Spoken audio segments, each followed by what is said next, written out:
The middle-of-the-night collapse of the Champlain Towers South in Surfside is spurring a recommitment across South Florida and the world to aging infrastructure. We have the existing infrastructure, we have existing bridges, we have existing buildings that needs to be retrofitted. There's no money to replace everything and build a new one.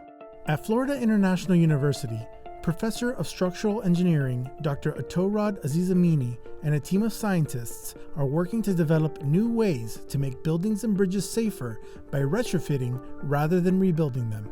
Our infrastructure, as they age, they deteriorate, especially the structures that we have by the coastline, and that makes it even more important to maintain it. Inside FIU's Titan America Structures and Construction Testing Laboratory, Dr. Azizinamini's team has developed a type of ultra-high-performance concrete. The material is waterproof and flexible. He says it can be used to retrofit damaged structures.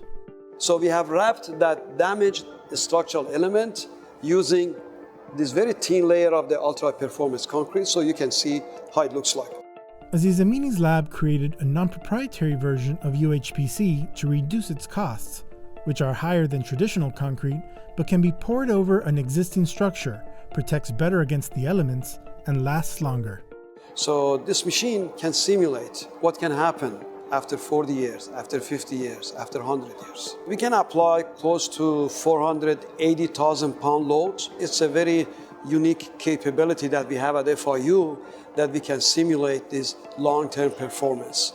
UHPC has been used in the bridge industry for years, Azizinamini said, but has not yet made its way into the building industry. He says now is a crucial time to test and upgrade national infrastructure, and that universities are at the forefront of the revolution.